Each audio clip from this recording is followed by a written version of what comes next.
Hey, Hey, babe. how are you? I'm great. How are you? I'm great. Thank you for Good. doing this. Oh, thanks for Welcome. having me. Yeah, so here we are. We're finally doing this. We are going to talk about disruption, one of my favorite topics, something that we've talked a lot about together. And yeah, I'm excited to share this conversation with the world and with you. And yeah, so let's just jump in. So we've talked a lot about, how many things we could cover on the topic of being a disruptor and disruption. And I mean, we have had many conversations, and we could have about a million more about different things. But tonight, I think we're going to focus on some gender stuff. We're going to Hmm. talk a little bit about your history, your background. So, jumping right in, um, I want to know, how early in your life did you know that you were a disruptor? Well, I think there's 2 points where I might have been on this disruption. Uh, uh, I don't know what the word is. I knew. Path. Thank you. Um, I know my birth story. So I was born and given up for adoption. So when we talk about disruption, I have to really pay attention to the fact that I was born or I was made in turmoil. There was a lot of issues between my dad and my mom, and the entire pregnancy was in turmoil. And so early on, when you and I talked about disruption, this was one of the things that I thought about because was I born to disrupt or was I born into disruption? And I don't know necessarily that I actually was born to disrupt, but I can tell you that I was absolutely born into disruption. Um, and it couldn't be farther from what we think about when you conceive a baby, when you grow the baby, and then the baby is born into the world, and then what happens in those formative years. That was not my story. That's my birth story is very different.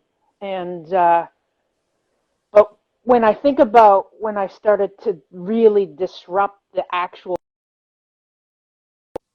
I probably was actually a disruptor at a very young age. Um, and not that I knew I was a gay kid back, as a toddler or a young person. It wasn't until, I was probably about 10, 11, 12, something like that, that I actually really fully knew I was queer. But there was lots of stuff in my family life where I was being told or I was being pushed into what we considered girl things. And it was a very odd experience for me. Um, it didn't feel right. It didn't sit right. I didn't like the smell. I didn't like the taste of it. And when you try and let somebody down, you try and not hurt their feelings. I was constantly trying to let my mother down and to take care of her feelings so that I wouldn't offend her, that I didn't want to wear the dress that she like made me. Um, and we always had this power struggle between each other because she didn't get it. She didn't understand that I was actually, not only was I queer, but I was probably a boy. Um, and so for her to say to me, you need to wear this. This is what we're going to the golf club in. I was like, please, no. I'm standing up for myself, but it was this constant battle. And because she was the parent, I always had to do what was asked. But as I got older, I started to push that back. I started to say, no, I don't want to wear the dresses. I want to wear the jeans my brothers wore. I don't want to play with dolls. I want to go and work out with dad and paint the side of the garage. And did you understand that what you were feeling, or was it kind of like, I just don't, it just doesn't feel right? It just didn't feel right. It just didn't make sense. They would buy me all these dolls and I would whip them in the back of the closet. It just was not on my radar. I never was the girl who was like, today I'm wearing this dress. It just I Never, was. ever I was happened. that girl. Shocking. Right? And it was really difficult. And what the power struggle that took place, and it was like a trifecta because I had this great relationship with my dad, and that's where the nickname Chuck came from. Because I was so boy-like to him, and we enjoyed each other's time, and we did projects, and I caught on real quick. His pet name for me was Chuck. And then I had this really angry kind of relationship with my mom who didn't get me at all. So my dad got me, my mom didn't get me, but my dad couldn't stick up for me because my mom wanted me to behave in a certain way, close your legs at church, wear this dress, no, girls don't act like that, you don't ask those questions, you don't speak out of turn, right? Mm-hmm. And so I was always fighting with her, and I think it made a problem between them. And so that was my existence. The other problem was I was born to two other people, and I was adopted into this family. And I was a very athletic kid. There wasn't too many sports that I didn't play, and I was really good at them. And I was also a bit of a brick shithouse. I had two brothers. And at a certain time, we always heard this down the basement stairs. Paul, Scott, stop beating up your sister. And then a few years later, it went like this. Cheryl, stop beating up your brothers. So not only was I a bit of a shit brick house, but I could hold my own, and I exercised it. When I really kind of got to understand that I actually embodied this strength. It's a bit weird. It's a bit weird of a strength. And then I was like, this could probably save me in a lot of situations. I'm going to hold on to this. And I felt really good about it. And it felt good to pummel my brothers after how many pummelings I took from them. So how Right? old were you when you started to realize that you were like, okay, this is going to work in my favor. This is actually something that is Yeah, going to serve me. probably 12, 13. Yeah. And then when I left home, when they kicked me out and I ended up on the streets, I always remember this story. So there I am. I've lost everything. My entire community, my entire family. I'm living on the streets of downtown Toronto. I'm staying at shelters. I'm going to drop-ins. And yes, Jazzy, I did play with Ken dolls, only because they had little penises in the front. Okay, girl? I just want to say hi to everybody if I don't get an opportunity. Now, back to the story. Okay.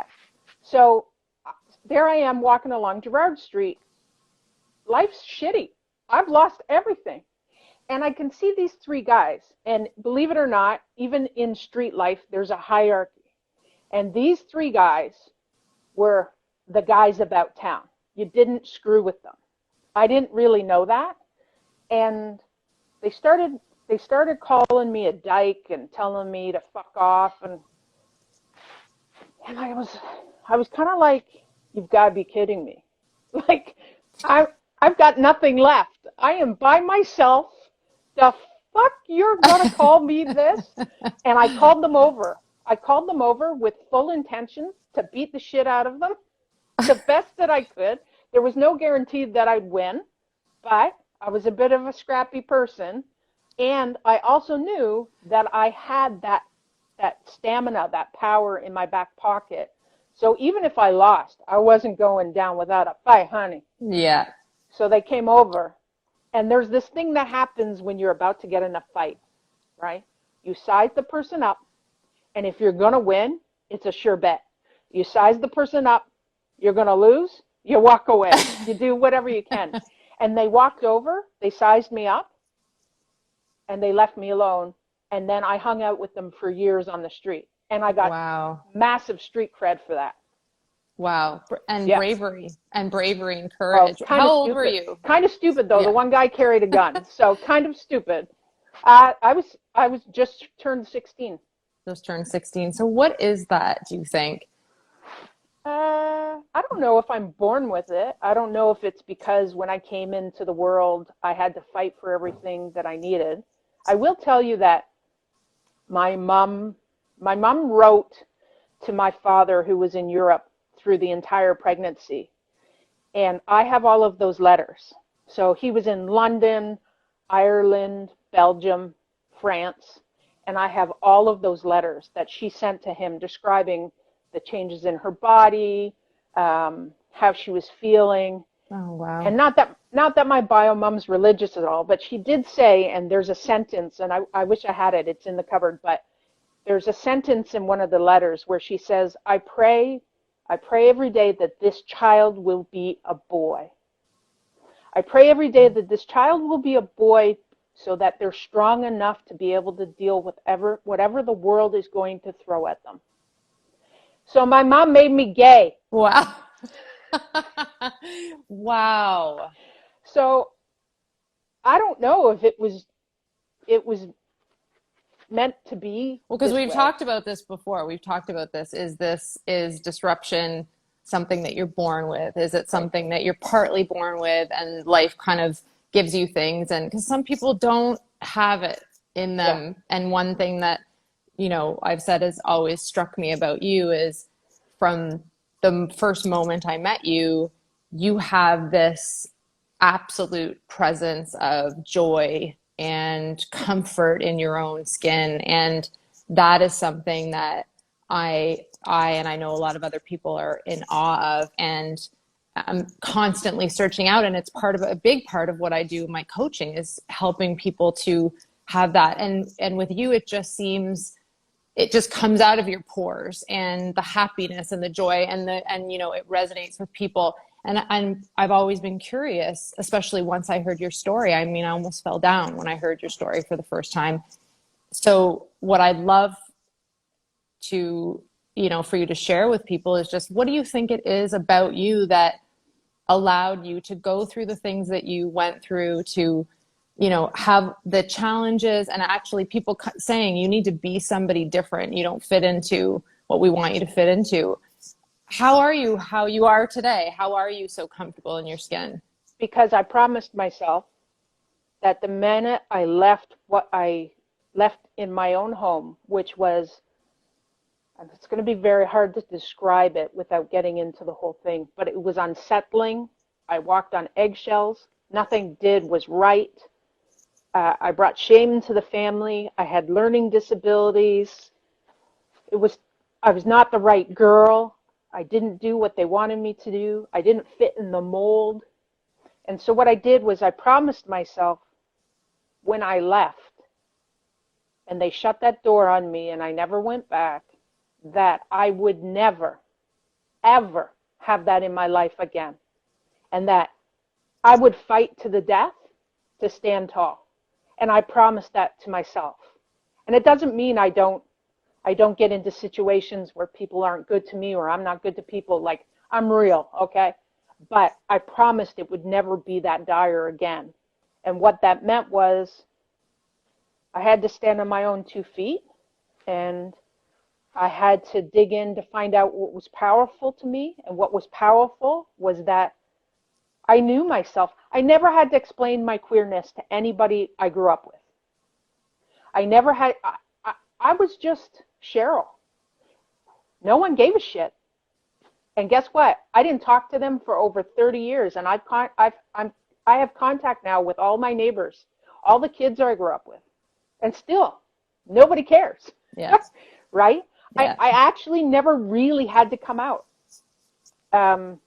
But what I did was I just promised myself to walk through the world as I needed to, and that I would fucking never, ever let anybody tell me that I couldn't.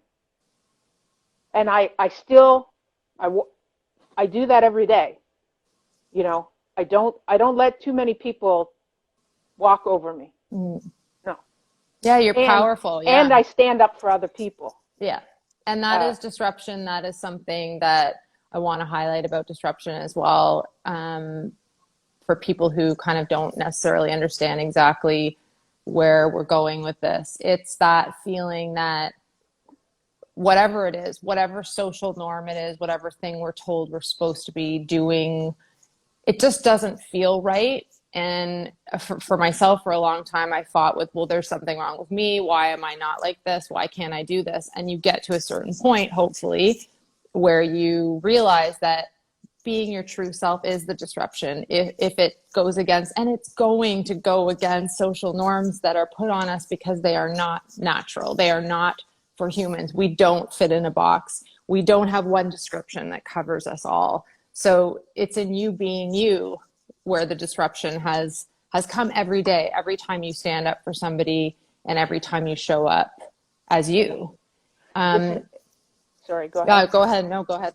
So I have a friend who's got a 17-year-old queer kid, and we've discussed lately where I'm getting corrected, my language gets corrected, or sometimes I say something and they're like, "That, are you kidding me?" And I kind of said to her, I said, you need to understand something. You can always challenge me and you can always correct me, and your queerness looks way different than my queerness, and we could talk about that, and it's always up for discussion. But you also have to understand that you don't know everything. And I'm 52 on Saturday, and what I did by disrupting, by standing up to those three people and saying, you don't get to push me around. Yeah, I'm queer. There's no problem with that. And I stood up and I made sure to take my place in the world. That changed the course of what this 17-year-old queer kid. Doesn't mean it doesn't take away everything that they're facing. Mm-hmm. But, her mom said to me after that discussion that her daughter said, I forget what Cheryl's gone through. I forget what Cheryl did, and I can see how it's helping me. And it was the same thing for me. Mm-hmm. Same thing for this queer kid too, right? Imagine the world how many years ago and what people had to do, or the lives that got lost, right? And the people who stood outside the box and drew outside the line and said, no, you don't get to push me around. And that act of disruption helped me be able to stand tall. Yeah, exactly. And every little, tiny thing to huge thing that we each do to disrupt and be more of ourselves, we're paving the way for people, for kids to come. And one thing I wanted to touch on, because gender is a big conversation now more than ever, but there's a lot of things that are being talked about. And I personally think disruption applies in every single one of them. Racism, sexism, misogyny, all of the things that need to be changed in the world. And so we've talked about gender together. The thing that I wanted to kind of touch on is your choice to not use pronouns, and the fact that that is in itself a disruption. And how do you find that moving around in the world? How do other people experience that? And maybe, what advice would you give to people who are sort of struggling with I don't know what to say, and I'm scared to say the wrong thing, and it'll be really embarrassing. How do you experience that? Well, for me, and I'm completely different from everybody else. Like I said earlier, I actually really never had to come out. I just was me. Yeah. And the labels that you said at the beginning of the show, they're not they, her, him. It's daddy, chef, Chuck, Uncle Chuck. And those were given to me by people, and generally straight people. And people of all different ages, and people of different genders. And I actually think those labels suit me more than the available pronouns right now. And so some people believe that I should have a pronoun. I don't think I need one. I also have to say there was many, many years where I denied that I actually was female born. And honestly, sometimes, my appearance for some is very male, and my appearance for some is a bit on both. Mostly kids, they're like, you're this and that. And for some, they see me, even though one minute I can walk into one store and they call me sir, and I can go into the next store and they refer to me as ma'am. Um, but the big thing is to not flip out about it, because something caught their eye that they felt was female. And guess what? It's still there. Mhm. And for lots of people, they totally get that I'm a daddy, I'm a boy, and um, they're cool with that. It's just like a no issue, right? It's not an issue. And I like those names better because I get men and women, and then I have children in my life, and it all fits something for each of them. Yeah. And And and so, you get to be you. And that's the thing that I love too, is like, when you talk about sexuality and the spectrum and all those kind of things, why it's about, why do other people have to understand, mhm. why do they have, why is that important? I mean, it's and important. and it would just be the same as if somebody stood before me and said, "I need you to use these pronouns," Yeah. or "This is what I like to be referred to." No problem. Yeah. Easy. I get it. That's and what I say is Daddy, Chef, Uncle Chuck. Here Yes. we or you can call me Cheryl. Yeah. Yeah. So, And you don't need to understand it. The individual doesn't need to understand it or dissect it. It's what mhm. feels right for you. And I think that's a disruption in itself, because we do tend to, as humans, want to put things into a neat little box, and nothing, in my opinion, about being human fits into a neat little box. Nothing. And no Not at one all. is the same. And so it kind of baffles me all the time that people so desperately want to sort of say, oh, are you this, are you that? And And pronouns work for other people. yeah. It doesn't really work for me. And there's something personable about those three labels, Yeah. because you're choosing one or the other to refer to me, and it means that you understand, or you've heard somebody call it, and it caught you. And some people are like, I can't call you daddy, I got a daddy. I'm like, call me chef then. Like there's a couple people who call me Cheryl, but not that often. Mhm. um and that's fine too, So what's it right? like for you when someone makes a mistake, and the discomfort, like everybody knows the discomfort of making a mistake and saying the wrong thing, which we all do. Well, What I think we all just have to take a step back. Mistakes are the only way that we're going to grow, is Yeah. to make a mistake, right? What has to be allowed is this space where there's no judgment, and we wrap each other around with understanding that people are learning, and not everybody has the right language, they don't have the right tools, me included, Yeah. right? And that you're bringing people in and you want them to understand, so you have to teach them. So as a queer person, if I'm hanging out with a bunch of straight moms, hey, um, um, and they start to ask the questions, or we're having a talk and they don't understand it, it's my time to be the educator. It's my time to kind of let them in, right? Yeah. So you would say people ask if you want to ask, Yeah, and feel safe to do that. yeah. And I think you say right at the beginning of the conversation, if we're going to have a discussion, this is a safe place. You know, mistakes are going to be made, but that's how we grow. Yeah. Yeah. That's Yeah. how we learn. Yeah. So what are you most proud of in your life as far as disruption? I think walking my own path and letting people know I'm kind of strict about the footing in my world, but I'm really nice to everybody. I'm not going to let you blow me over. Um, and if you're totally cool with who I am, we're going to have an awesome time together. But if you're coming to try and do harm or push me over, nah. What do you think is it about you that allowed you to not just be super bitter and angry? Because a lot of people that, would look at your story, or people who've been through something similar would walk around with a chip on their shoulder. Life owes me something. It hasn't been easy. People have been bad to me. I've had a hard time. What is it about you that you're just the complete opposite? Well, I'm going to explain something.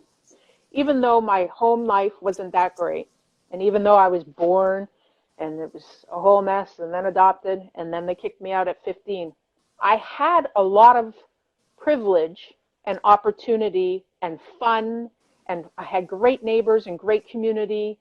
And so when it was taken away from me, it was really dark. It was so dark. That's why it took me 6.5 years to get off the street and get myself clean from drugs, because it was so dark and I was so sad because I was so lost that I think what I held inside of me was knowing that on the other side was fun and laughter and giggles and good people. Like, even though my situation wasn't great, I knew that there were so many people on my street or in my community that were good people. They were just, so I knew it was out there. And so maybe I was more fortunate than other people that I ended up on the street with, because maybe they didn't have that.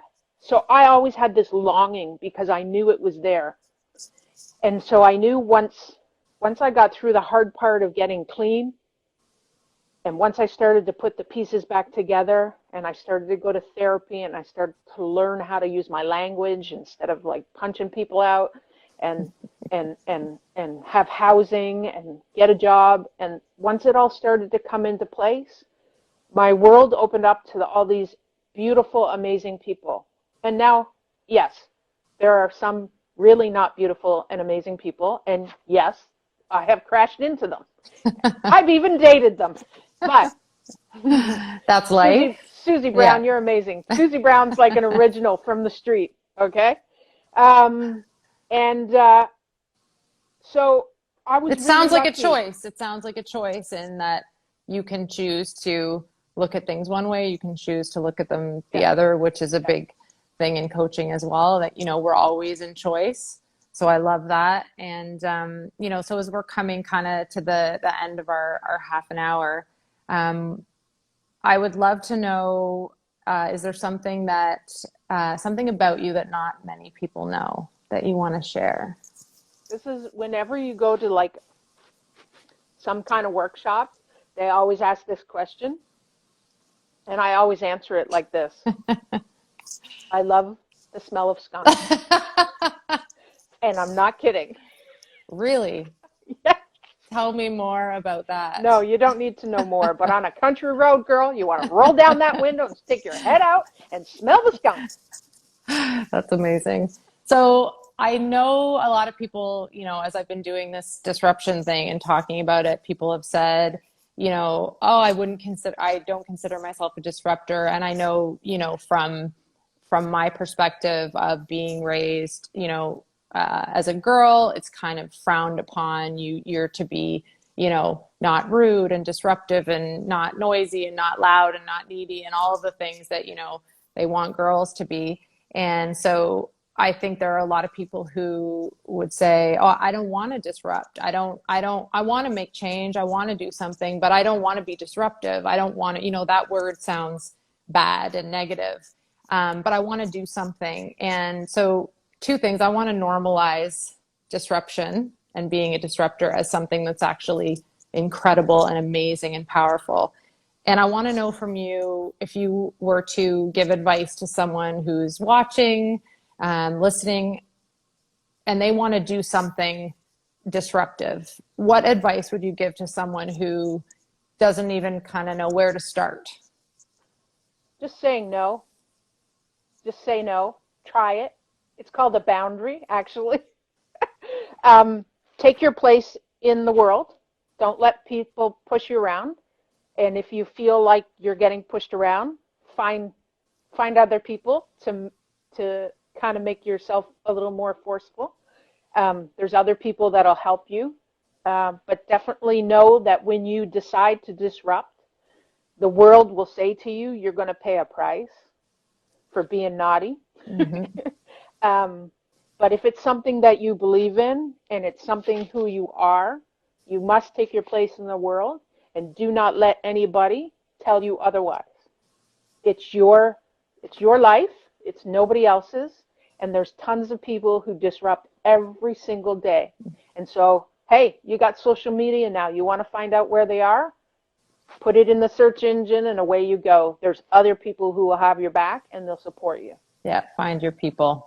That's Find right. your people. And I love you, and I'm so grateful to be able to call you a friend. You inspire me all the time, and so thank you for doing this with me. Well, I want to And thank you in return because, you know, it takes a certain amount of vulnerability for you to dig in and to put this together. And you came to me and you worked on it, and here you are, and it's your first episode, and I can see this going so many different places. I'm a huge fan. I love what you do. I love the real talk. I hate the polished shit. I love that this is, you know, I'm just in my sweats and we're just talking and we're yeah, dishing. It's real. It's not scripted. And I think what you have to offer people is amazing. So thank you for having me. thank you so much. And I don't think that this is going to be the last time that we are going to talk together on this forum, because we have a ton of things that we can talk about. But for tonight, that's a wrap, and I will see you soon. Everybody, take I care and just want stay to say safe. thank you to everybody. Yeah, thank you for everyone who came, and be safe.